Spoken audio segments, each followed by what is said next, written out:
And I'm going to say that again. Welcome everybody to our first ever panel discussion for our LOGOS Roundtable.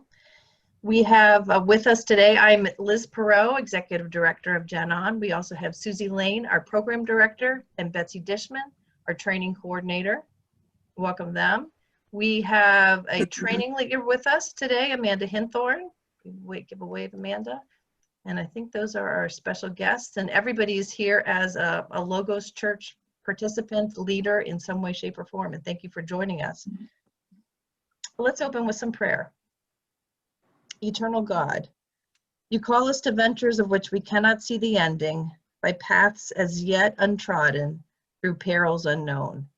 Give us faith to go out with courage, not knowing where we go, but only that your hand is leading us and your love supporting us, through Christ our Lord. Amen. All right, so to give you an overview of what we'll be doing this morning, we have panelists representing 4 churches. After I briefly introduce each one of them, they'll have about 5 minutes to share about their LOGOS approach this fall, and then about 5 minutes to take your questions. We will try to do it with just unmuting yourself and asking a question or raising your hand. If we get too many more people, we'll go by the chat box. If you would prefer to submit a question by the chat box, that's okay too. Betsy and Susie will be monitoring that. The idea is that there will be about 10 minutes left at the end, hopefully, to kind of a free-for-all question. So if you have something that you thought of later on that you wanted to ask a panelist that's already passed, then you can bring it up then, or just something for all of them to answer. I ask that everybody please mute themselves except for the panelists that are speaking. You might want to use speaker view rather than gallery view, because you will then see the person speaking a little better. That's up in the right part of your screen to toggle to speaker view. I think that's it. So let's go ahead and get started with our first church. This is Kirkwood United Church of Christ in Kirkwood, Missouri. Linda Reynolds is here representing them. She's a LOGOS co-director. They have been doing LOGOS in their church for about 25 years. They have, in a normal year, about 12 to 16 kids, representing 2nd through 8th grade. Linda.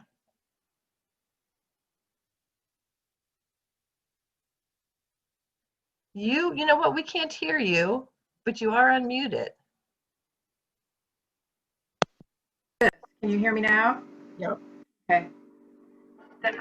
I'm wondering if my microphone on my headphones works. I can't hear you without headphones, but I can speak without them. We are a small congregation with a very small building. So for us to have 16 kids in the building in one time is actually pretty cool. We're doing virtual LOGOS. Until last week or this week, all our kids were still in home for school, and so we kind of partly use that as our guideline. Our evening for LOGOS is about an hour and 10 minutes. Compared to when we were in the building, we were 2 to 2.5 hours in person. Maybe even longer a few years ago. We've adjusted that timing somewhat based on people's schedules. We're starting with family time, and the language that we're using is dinner on Zoom with a co-participant with the children, so that our hope is that it really is family time with an adult or a parent present. It is moderately successful to start with dinner. We're finding that the children especially are a little bit more reserved, and engaging in conversation can be a little bit difficult. So in addition to the resource, and we're using the virtual LOGOS resource, in addition to the leading questions that are provided there, I have something called Kids Chat, which is probably showing up backwards, so that we have opportunities to engage them in conversation after allowing a little bit of eating time, just to try and keep things going. Most of the families are joining us when dinner time is over. So we're starting at 6, families are joining us at 6:30, and we are trying to include all the core parts for the evening. And so we're starting with the recreation piece. which in the virtual has been a game, or last week we did a pumpkin. They played a game filling in a pumpkin, and that actually went over really well. We're being cautious around timing and what we're trying to do because they're a little bit Zoom tired, and so we're fluid with our timing. And so while we say that LOGOS is 6 to 7:30, we're finding that by about 7:10 or 7:15, they're about done. So we start with recreation, we go to Bible study, and Bible study, depending on if we have our music person, generally flows right into worship arts. And I do both of those, and so that's why we can be pretty fluid with the timing, because I'm already there. Worship arts, we are including, besides what's in the resource, and this is a faith practice that as a Catholic I grew up doing. We go through the process of examine and allowing the children and their families to think about their day, what went well, what better choices could they have made, what are they thankful for, and really try to close out in a calming, prayerful way. What's been exciting about planning was another question that Liz asked us to address. I think probably what's been most exciting is trying to be creative using a virtual resource and keep the children and families engaged. And for us, this is a group process. There's 4 or 5 of us as adults who do the planning for this. And fortunately, 1 or 2 of them are roaring extroverts, which I'm not. And they sort of help get things going. Another thing that we have kept as our framework is, especially in this time, well, probably all the time, but for us right now, the relationships and communication are really our focus rather than what actually happens in the program. And so we're finding that if something isn't working, we're much more willing to just drop it and move on. Even if it just means redirecting the conversation and figuring out a different way to include them. Our building is not open at all. And so in addition to LOGOS, which we're only doing once a month, we're trying to do an outdoor event. And so we have done family yoga on the parking lot, and we have a big grassy area that has been moderately successful. Rob gave me the idea of chalking the parking lot, and we did that a few weeks ago. That was more successful than the yoga, and we found out that it's hard to keep kids socially distanced when you hand them chalk, but we made it work. And later this month, we have an outdoor campfire that normally we invite the whole congregation to. This year it is just LOGOS families, and they have to let us know they're coming, because we're going to actually mark out the spot of where they can be. And in other words, they're going to get a parking place, and that's the only place they can be. What have we learned?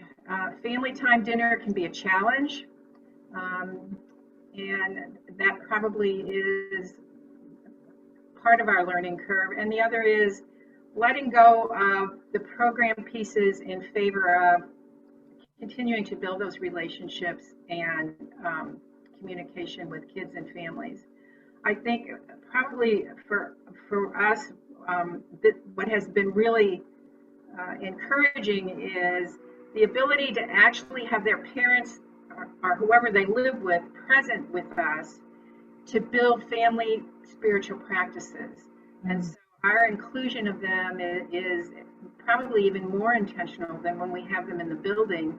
In our situation, most of our support staff for the actual program is grandparents, and the parents part, a lot of times they're the ones who come in and clean up after dinner, and they aren't actively engaged in the actual program piece. So to have parents there has really been a joy for us. Linda, I hate to cut you off because I could listen to you keep going, but we're going to have to move along. We have about 3 or 4 minutes to take any questions for Linda that she can clarify what they're doing or anything you want to ask her. Nancy, go ahead. I just have a question about your rec play. I love the sound of what you're doing, but you said that they played a game with pumpkins. So are you giving the families a list ahead of time of what to have ready for rec That's a play? great question. That's a great question. We're actually doing either a porch drop or like last week, all we had to do was mail them something Right. that invites them and tells them what supplies they need. And if it's something that we think they won't have, we'll do a porch drop. Or we've asked them to come by. We have a set time and they can come by the church, and then we don't have to porch drop so many. Okay. We've done a lot of porch drops since March. We've done a lot of porch drops too. We each have our own little set route. Yeah. Any more questions for Linda? Linda, oh, Betsy, go ahead.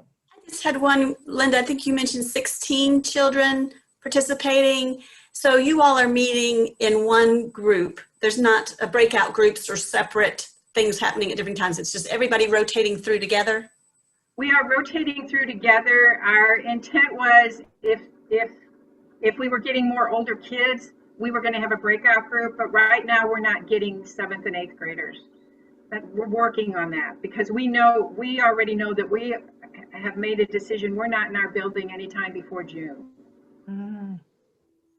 So, Liz, I think Alicia has a question too. Okay, Alicia? Thank you, Linda. And I'm sorry I had somebody at my door midway through your what you were saying. So I heard you talking about how you end with the time for examine, and I really liked that because I have a very similar setup for our LOGOS program. Can you say again slowly what you do during that examine time, just because I'd like to use that for my ending program. And then just to add in, we've been doing a drive-through Sunday school, which is once a month, which has been really nice for pickup as long as you can plan a month in advance. So parents come once a month and pick up the supplies, and it's all related to LOGOS, and that's been really convenient because kids get to come to church, see that the church still exists, and I get to say hi to them. So it's been a nice way to. Alicia, rather than take up the time for that, Liz, is there a way that I can send the exam? I have a document that steps you through it. If I send it to you, can you send it out? I will. Yep. I'll do that. I made myself a note to do that. Okay, that would be great. Thank you. Thank you for asking that, Alicia. All right, we're going to move on now to State College Presbyterian Church.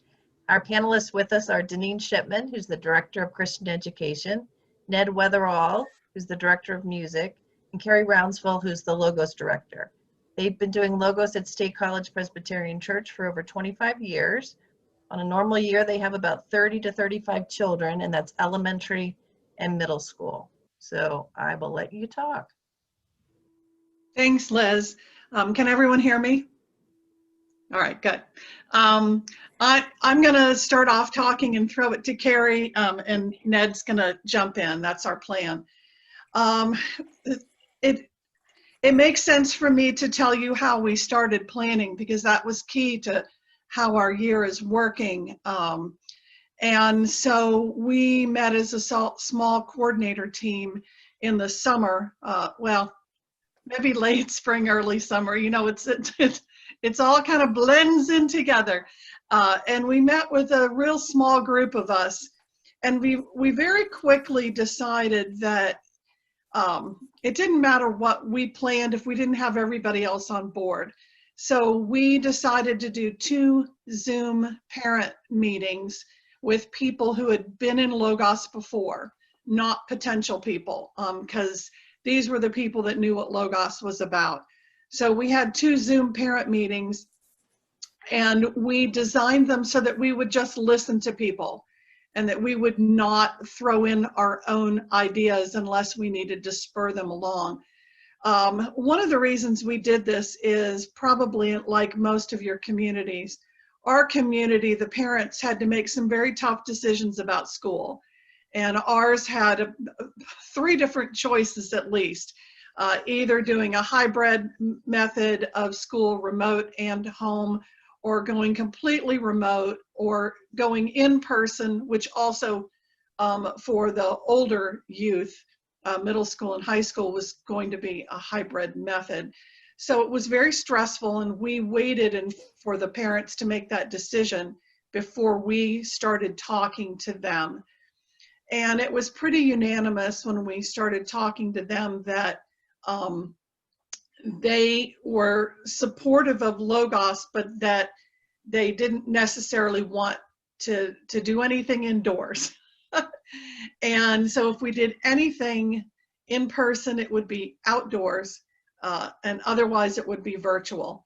We then went ahead and had a meeting with our past LOGOS volunteers, again, people who had already been committed to the program, to hear from them.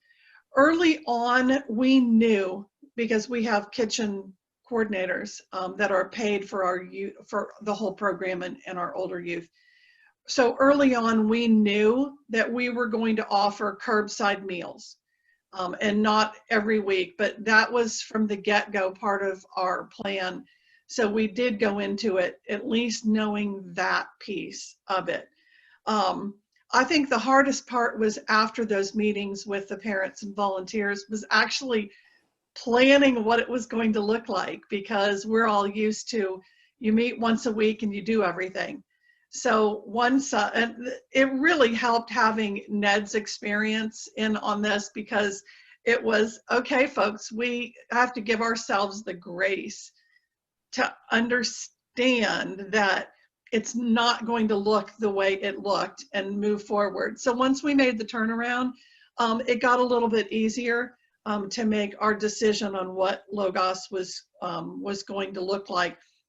So, and I'm going to let Carrie go into this, but instead of all 4 parts in one event together, we do a curbside meal twice a month, the first and third Tuesdays. And on the alternating weeks, we have worship skills one week that's virtual, and Bible study the other week, which is also virtual. And our middle school youth are doing a few different things that Carrie will share. But I will tell you, our first event was an event outside our church to welcome everybody to LOGOS. We gave every family the Growing in God's Love Bible storybook. I just happened to have it on the floor. I didn't plan that. But I got these from the Presbyterian Church. I got 30 of them free, actually. So that was a gift to our LOGOS families, and all the Bible study stories will come out of it. And then we had a packet with what the meals would be and what the schedule would be. And so we got to see most of the families that night. So again, we concluded it was going to be looking very different, and it would be a little bit more family ministry. And now I want to throw it to Carrie to tell you what that looks like. Hi guys, can everybody hear me okay? Can you hear me? Yeah, okay. This year we now have, we have about 26 children and youth registered. But like Deneen said, we are more of a family ministry this year. So we, in any given week, we can be ministering to 33 children, including some of the younger children. And that's just with our Gecko families, our younger 1st through 5th grade families, as well as with their parents when they're doing the Zooms. We also have then our middle school youth, 6th through 8th, and they're meeting separate. So most of what I'll be talking about when I'm talking about the curbside pickup and the family Zooms, as well as the Bible time and worship skills, those are with our Geckos, our 1st through 5th graders. But in any of those situations, our middle school children or youth are able to also participate if they are a combined family that has both elementary and middle school.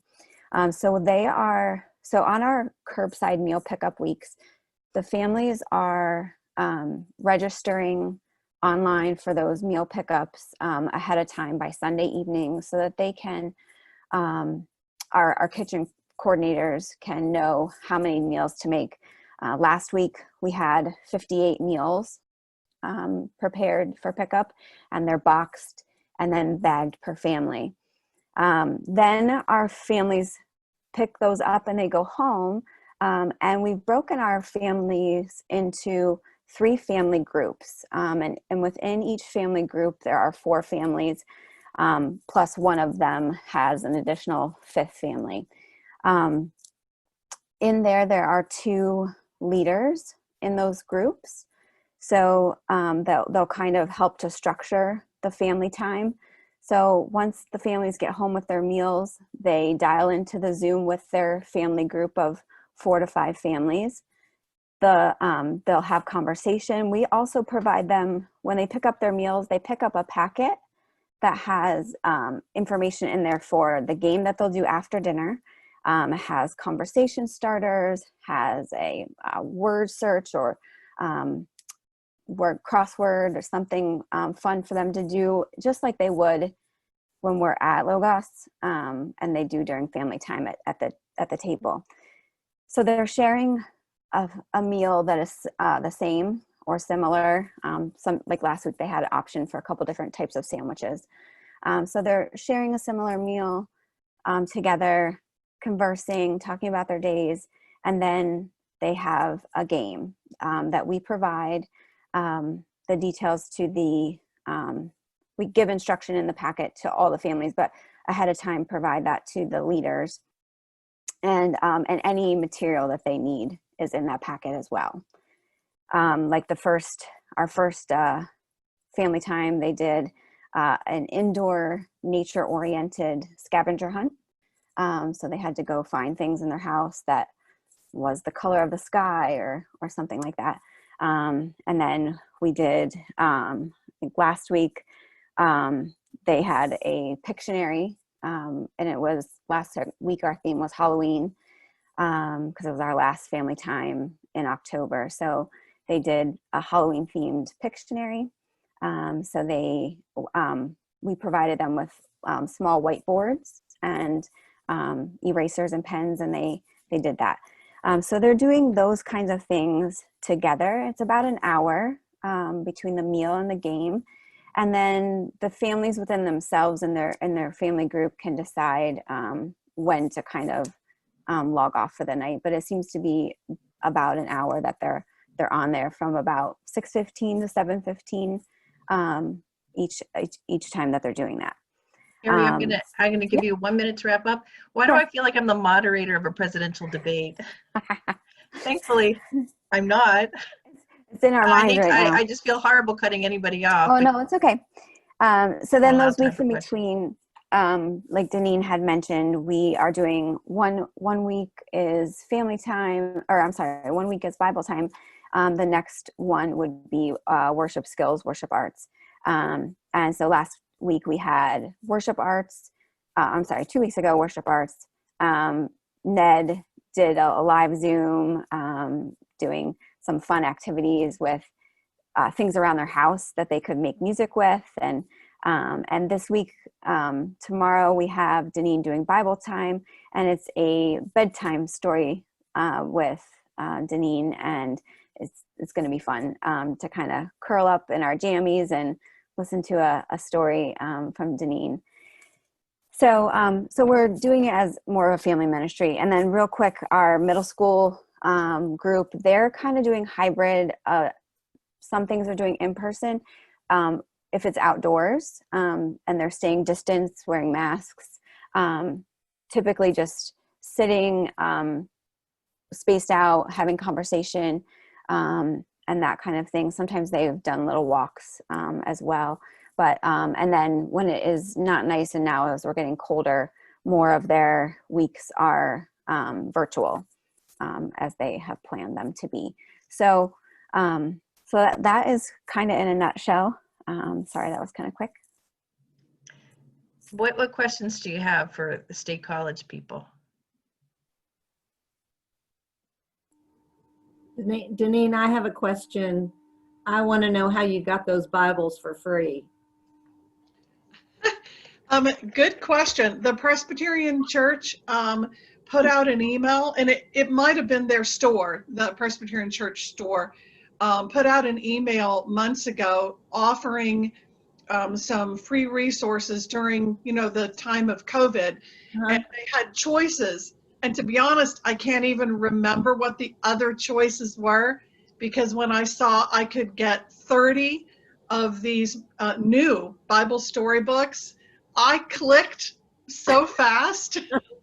I completely missed that, but I'm going to follow up and see if that's still possible. Follow up, because I had purchased the Bible. It's about $25 for a hardback, and then they had them on sale for like $16.99. But when I saw I could get 30 of them, it just became the perfect gift for LOGOS families. Yeah, I would love to do that for the families at my church. It's a fantastic Bible. I have several copies, but I don't want to buy a whole bunch of them. Thank you very much. You're welcome. All right. Thank you, State College people.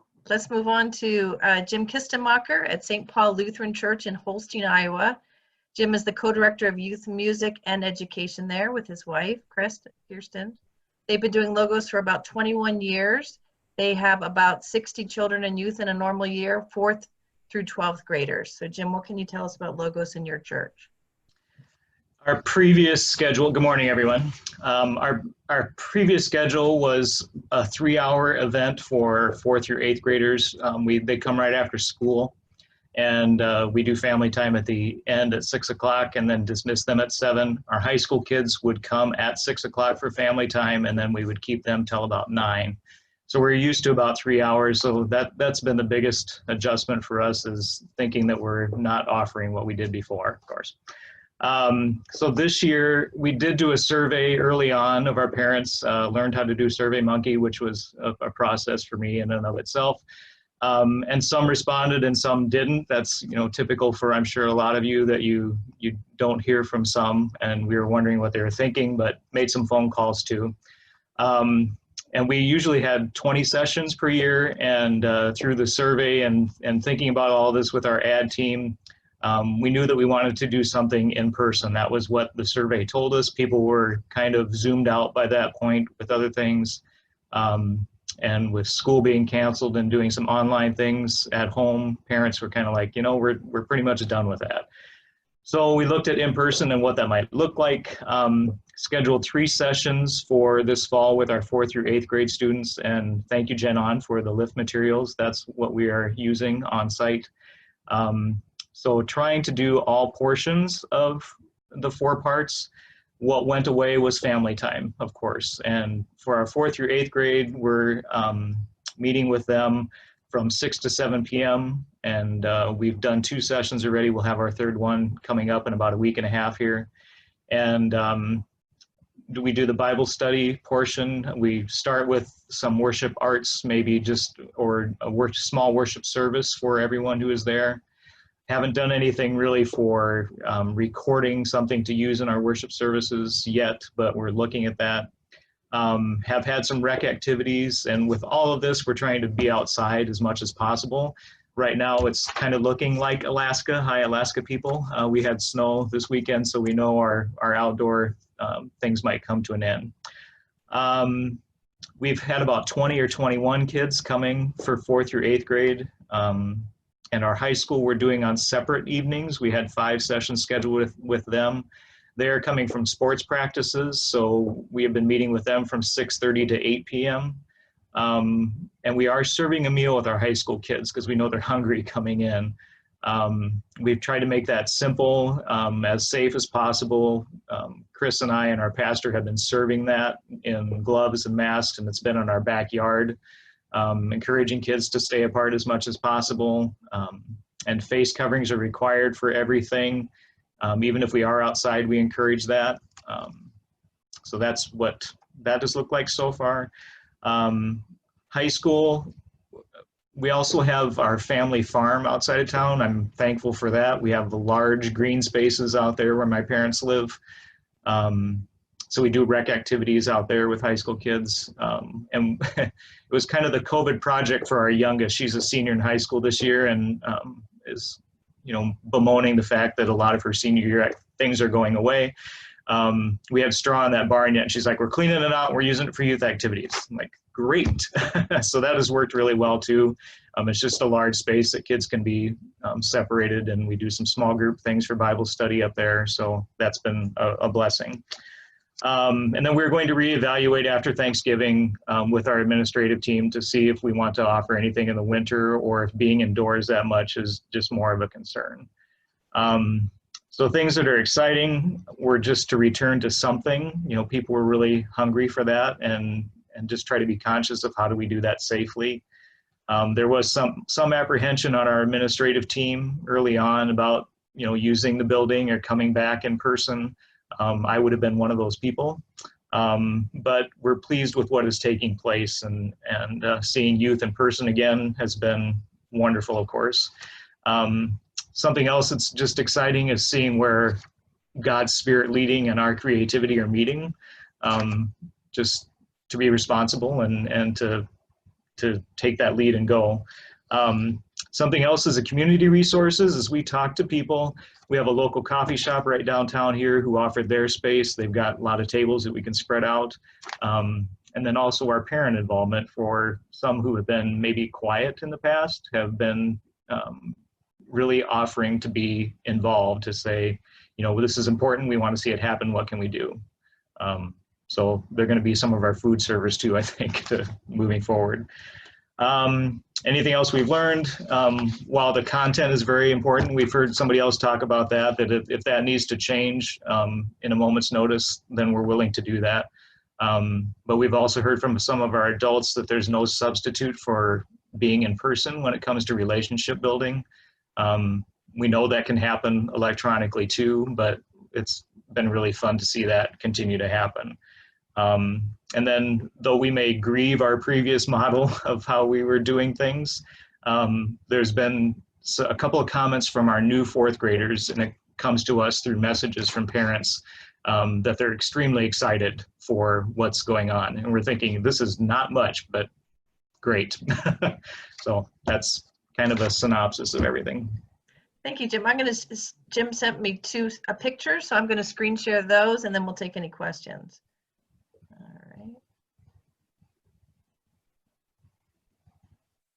Jim, do you want to describe this? So this is our dining room in our church basement. We try to keep, you know, before we had 2 table parents with probably 5 or 6 kids at each table.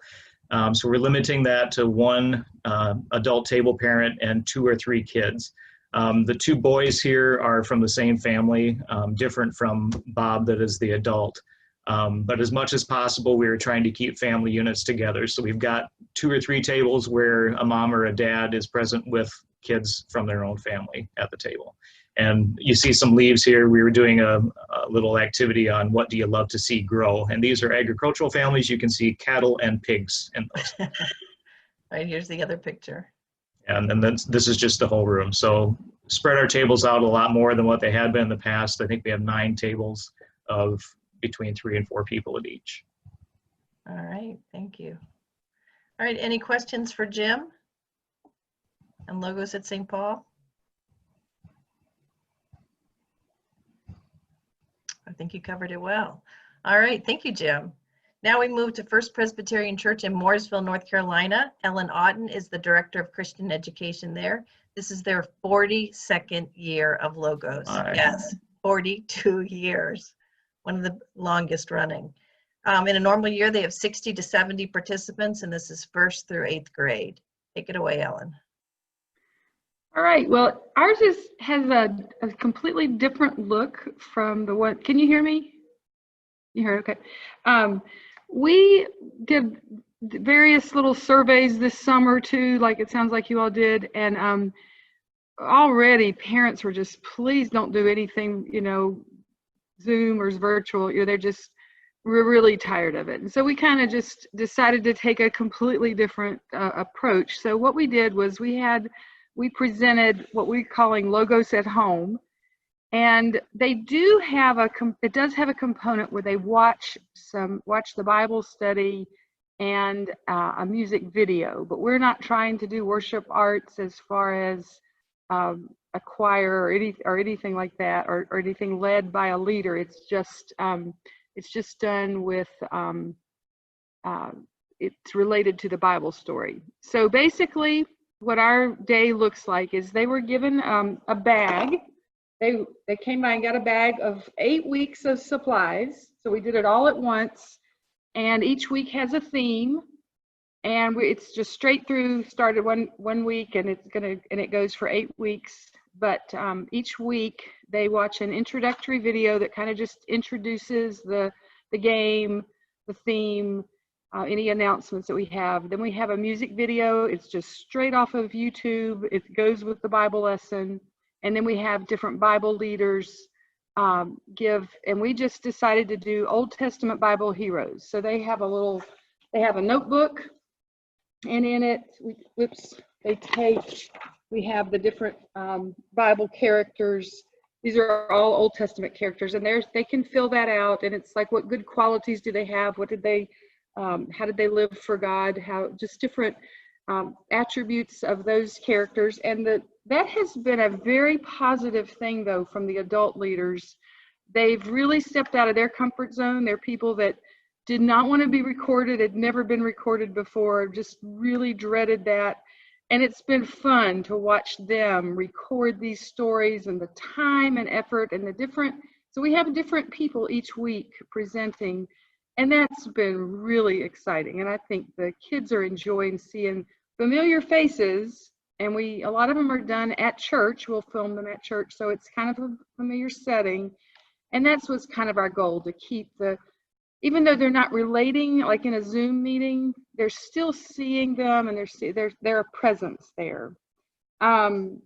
We do have all the parts of Logos, so that takes care of Bible music, and then we have ideas for recreation with our theme, and then dinner time. We've kept all the parts of dinner that we could, but it's just the family-centered idea. We have, we give table decorations, ideas, we give meal suggestions. Thanks to the cooks, table conversation, but it's all very, very much the family-oriented thing. Like, for example, last week, I think it was Fiesta night, so they get a Ziploc bag for each week, and they had a little piñata, and then the game was a pin the tail on the donkey.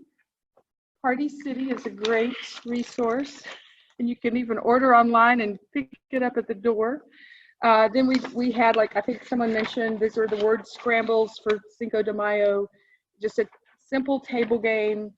And each of the themes that we have, we did that scavenger hunt too, the nature, which was really fun. And we've also included a few recipes, some of their favorite chocolate chip delights, things, and that was a big hit, because they love, that was a favorite at Logos, was to have some special recipes.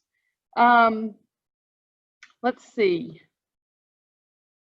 We only have 18 people participating, so definitely our numbers are way, way down. We've had people say, as soon as you're back in person, we'll be there. Nothing against this, but we don't want to do any more of this. So we seem to be right in a community that just doesn't, I don't know whether we're just tired or what it is exactly.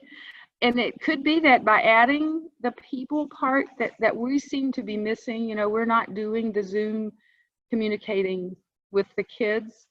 And I see that could be something a weakness that we probably have, that we need to add in. We had talked about that as part of it in our planning, but it kind of got pushed to the wayside because I just kind of got these, I guess, vibes from people that they just didn't want to do that.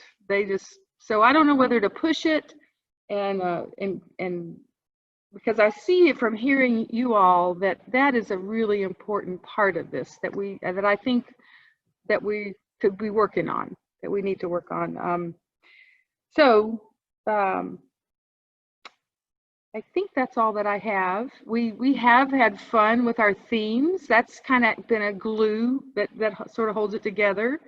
And then like I said, the other positive part was having the Bible leaders record a lesson, and it's about 10 minutes. But that's been kind of a fun thing. But there's not the interaction that I see that you all have, that I think that we're lacking. So anyway. Thank you for sharing that, Ellen. Are there any questions for Ellen? I saw some questions going in the chat that Ellen could answer, any of the other panelists too. Susie, what was the question there? Amanda is wondering what these 4 churches are charging. Do you have a fee this year? Ellen, what about your church? We did not charge anything. And our church is very blessed by a donor who, when she passed away, left a trust to LOGOS. And so we decided this year to not charge anything. And we were able to buy the supplies that way, which is a blessing. I mean, we didn't feel right charging anybody anyway, but there were some, there were expenses. So that's how we did it. Okay. What about State College? We decided early on not to charge anybody as well. I think Carrie answered this on the chat. We did get approval from our church to ask for donations to cover meals. I think now it's actually over $900 of people that just went ahead and donated, and we gave them an idea that they could cover a family of 5 with only $15. So that's what we've done. And again, we have smaller numbers than normal too. I don't think we said that. Okay. And Linda answered in the. Yeah, I answered in this. The bottom line is no, we're not charging a fee this year. And we are not charging a fee either. We had 5 sessions in the spring that we had to cancel and wanted to just honor that. So, and we knew we weren't going to be doing food, at least with our younger kids. So the little snacks that we're doing is minimal, but our donations have continued to come in like they do on a normal year, which is wonderful. Great. Thanks.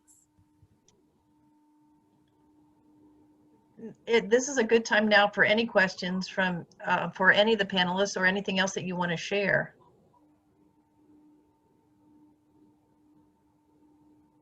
You can unmute. Go for it. Well, I had a question for Ned, more specific to worship arts, Ned, because I hear you all saying you are seeking ways to be actively engaging the children in worship arts. So what have you found works in this more virtual realm? Well, I found something that doesn't work, and that's trying to do rhythmic things on Zoom. I sent ahead of time and just asked them to find something in their house. I found a cute video on YouTube that had some guy who was just using household stuff to make percussion, and so we tried that, and it was just not working. But the kids seemed to enjoy it anyhow. So, and then as other part of that, I had a sort of a responsive call to worship that everybody said, "We remember, oh God," and then there's a longer part in between. And my initial idea was to record the Zoom session and use that, but I had to do some creative editing. So we have the response always done by the whole group, the panel like this.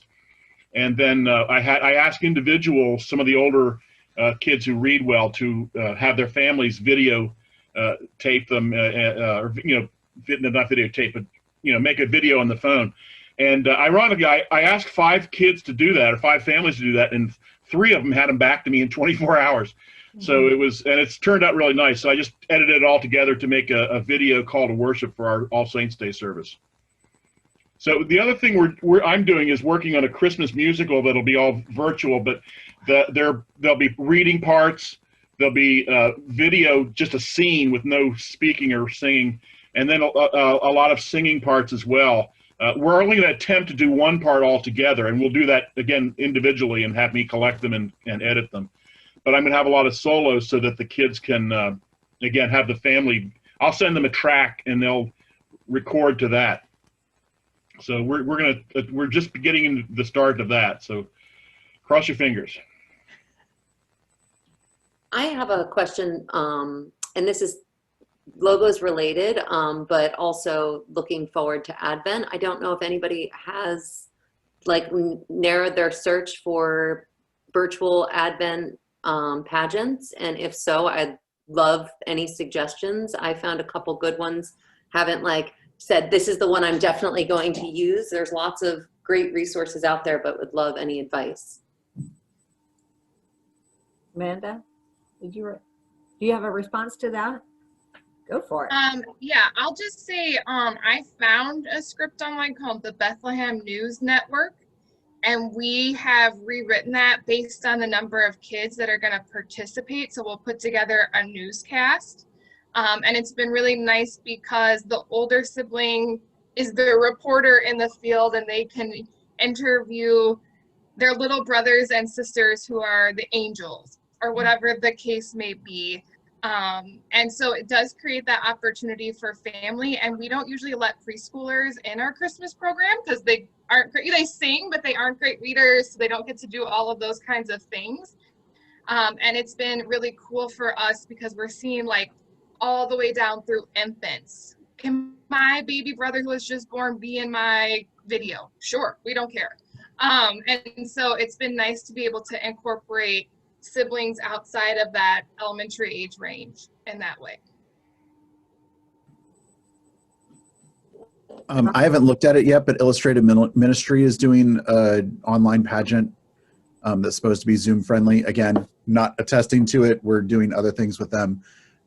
But we typically, our Logos kids are our Christmas Eve family service. And this year we have decided to go completely different because we're not in the building and so they can't rehearse singing.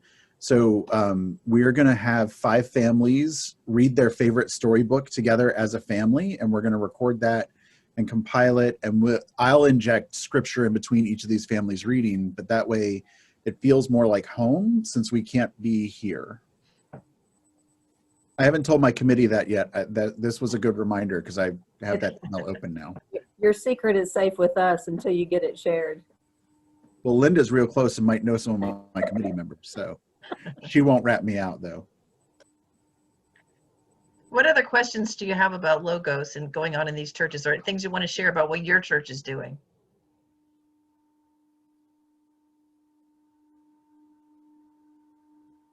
I have a question. What are people going to do in the spring? Like, if you will you continue the same way? Do you think you'd adjust something? You know, what? You know, I never thought we'd be still out of not doing this in the spring. It keeps getting pushed and pushed and pushed, and you know, it's just hard to know what to do. My sense is that we're going to be in this in one form or another for the long haul, and that when we can go back to being in person, it's not going to all happen at once.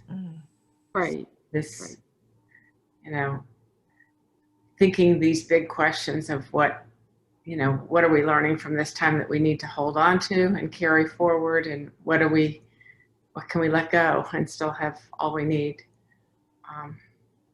I think we're going to be in an in-between space for some time. Mm-hmm. Good point, Arlene.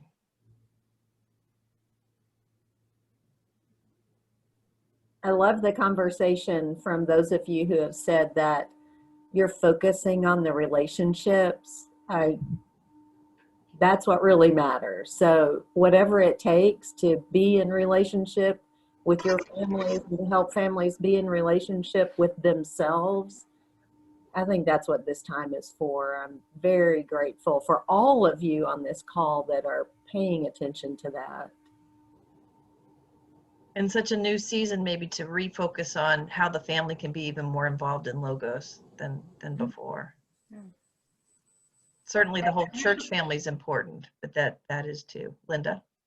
Yeah, our porch drops have been very intentionally inclusive of faith practices for families at home.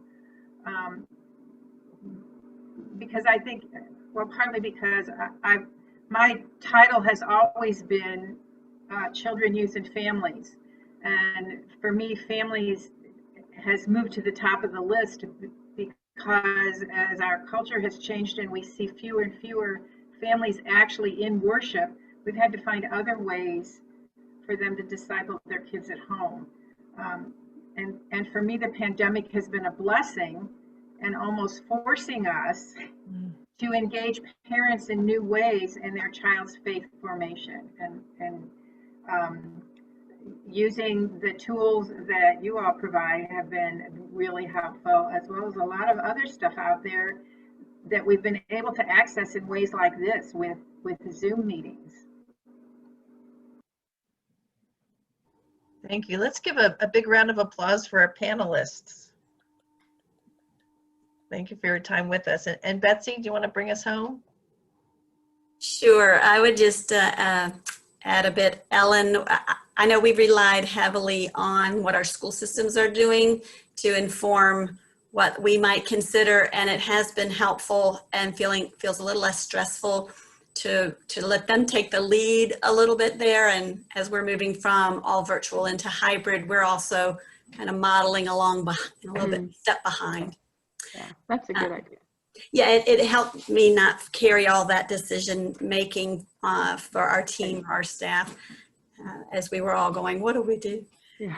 And we still carry a bit of that because it changes, and we have to be ready to change. But I just want to wrap us up with a couple of thoughts, looking to 2021 as well. I'd like to encourage you to be thinking about what training you might be offering in the next year, 2021. We are looking to schedule events, online training events for any time in 2021. Our in-person training is on hold for now, and we fully expect that at some point we will be able to return to that, but we also expect to continue offering our online training. So we too were forced to figure that out in a new way, and it's been a blessing, and it's been really beneficial, and it has been good for relationship building, bringing us together in ways like this. So I just want to explain a little bit, because it has been rapid change, that there are basically two options for training, and that would be a public event where we host it, and you sign up individually, pay a per person fee, and come to the public event. The other option would be to host your own private event for just your leaders, and it's a flat fee, and you can have as many people as you want come to that. The three things that we are offering currently online are Intergenerational Pathways Workshop. It is a great 90-minute introduction into intergenerational ministry. It also looks at how your church could become more intentionally intergenerational. So it is wonderful for your leadership teams, but also even staff and your governing bodies, sessions, councils, whatever those may be, to help them also buy into this vision of how intergenerational ministry can impact the whole church beyond LOGOS ministry. So I would encourage you to consider replacing one of your monthly meetings with any of those groups with our 90-minute Intergenerational Pathways workshop. The other two options are more LOGOS specific. Our LOGOS Boost, which is 2 hours of training like this, plus 1 hour of coaching and follow-up. And it really is great to bring folks in on LOGOS training specifically for folks who need a refresher, or folks who are new to you and haven't had a chance to attend in any way. And then we are now offering our encounter in a 4-hour format. And you can split that into 2 hours over 2 different days or the same day. And that's going to be great for new to LOGOS churches. We're finding folks are looking to start LOGOS in the midst of this, which is a wonderful surprise. Alaska being one of those, they're a bit of a return. I think Michael there, a bit of a return to LOGOS after decades away. So it's essentially new for them. And we're looking to offer that as well. I'd lastly say, as we mentioned worship arts a little bit, that there will be another resource soon that is worship arts leaning related, and it would also include some virtual options. And as always, we like to say it's more than singing. So you might want to take a look at that as that comes out as well. I don't know if Susie or Amanda have anything to add on that resource side of things. Some of you have mentioned virtual LOGOS materials being very helpful, and then virtual lift materials. That's what my church has chosen to use. Virtual lift has really simplified, streamlined, and made it very doable. So I encourage you to look at those for some of your gatherings moving forward as well. So, I will say we do have 2 public events upcoming. We have a public Intergenerational Pathways. So you could sign up to attend or invite a friend on Monday, November the 2nd. And another public event on Monday, November the 9th is our LOGOS Boost, both public, so you could attend those and check it out and see if it might be beneficial to your leaders as well. I think that about covers it, and we did want to have a word of prayer, unless Liz or Susie or anything else to add there. All right, well, thank you for letting me update you a bit on training options. We know even in this virtual realm, it's an important piece of LOGOS ministry and encouraging and supporting one another as we grow together. So let's end with a word of prayer. Lord God, we give you thanks for this season that we find ourselves in, this different fall season. We're reminded through your creation of the constancy, the consistency of the changing of the colors and the beauty in your creation, and that is encouraging to us in the midst of this very different fall as we are seeking to gather families and children and youth in new ways and encourage them in their own homes and to sustain and encourage our LOGOS ministries. Lord, we're grateful for the sharing today and for the many ideas shared and for relationships ongoing. We look forward, Lord, to continue in serving you in this way and in the ways that you call us to be a light in the midst of a challenging time. Grateful for each one who's attended and each church represented here. We ask for blessings on their ministries, on their own fatigue, and on sustaining themselves as well. We ask these things in Christ's name. Amen. I will send out an email, and it will include a link to this recording if you want to share it with anybody else in your church. And Linda, if you send me the XMN, I will put that in there. And then Ellen and Deneen, you also sent me some things that were kind of a single page document that described what you're doing. I'll include that as well. And Jim, if there's anything that you want me to include, I will.